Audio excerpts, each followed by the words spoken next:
Hello guys, আসসালামু আলাইকুম। This is Ashikur Rahman.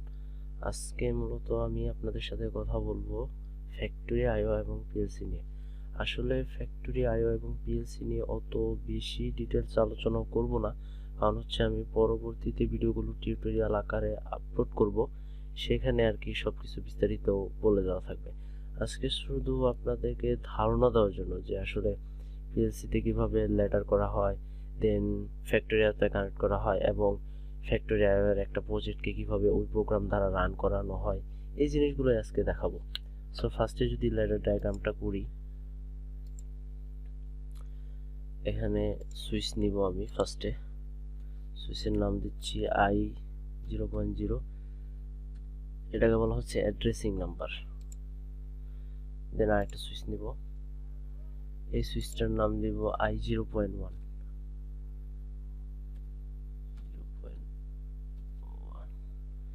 Then output হিসেবে এটা হলো আমার লোড Q 0.0।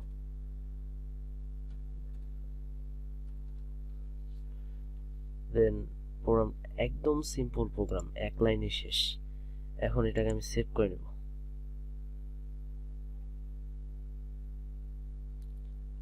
তার আগে আরেকটা জিনিস দেখে আসি যে ফ্যাক্টরি আইও আমি সাধারণত এই যে ল্যাডার ডায়াগ্রামটা করলাম, এই ল্যাডার ডায়াগ্রাম দিয়ে আমি প্রোগ্রামের উপর ভিত্তি করে আমার কনভেয়ার বেল্টটা অন হবে এবং বক্সটা সেন্সরের কাছে যখন যাবে তখন প্রোগ্রামটা অটোমেটিক অফ হয়ে যাবে। এই প্রোগ্রামটাই জাস্ট আমি ওখানে করেছি।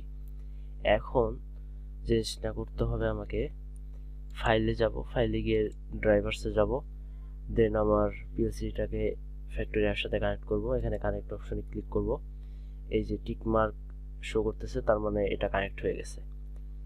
দেন আমার ল্যাডার ডায়াগ্রামকে এখন ডাউনলোড করে নিতে হবে। ডাউনলোড করার জন্য আমাকে যেটা করতে হবে, ডাউনলোড অপশন, ইয়েস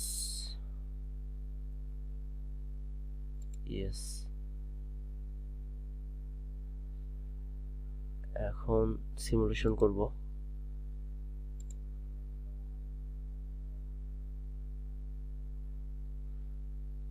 যখন আমি সিমুলেশন করব তখন এই যে লেটারটা এটা কিন্তু হাইলাইট হয়ে থাকবে।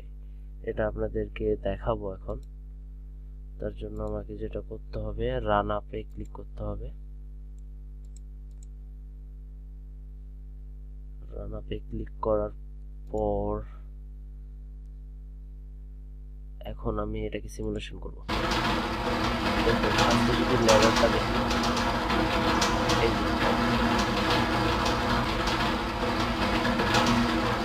লেটারটা হাইলাইট হয়ে গেছে। যখন সেন্সরের কাছে যাবে তখন এটা অফ হয়ে যাবে।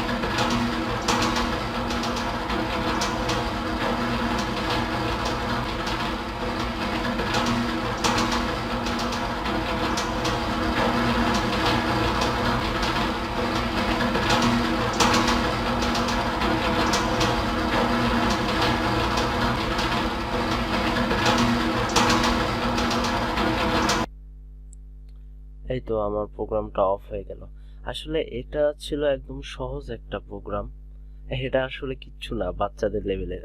আরো অনেক কমপ্লিকেটেড প্রোগ্রাম করা হয়। আসলে 1 বাই 1 টিউটোরিয়াল ভিডিওতে সবকিছু বলা হবে।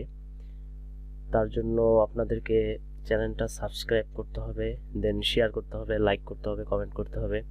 ইনশাল্লাহ আমি যত তাড়াতাড়ি সম্ভব টিউটোরিয়াল ভিডিওগুলো আপলোড দিব। সো আজকের ভিডিওটা এই পর্যন্তই।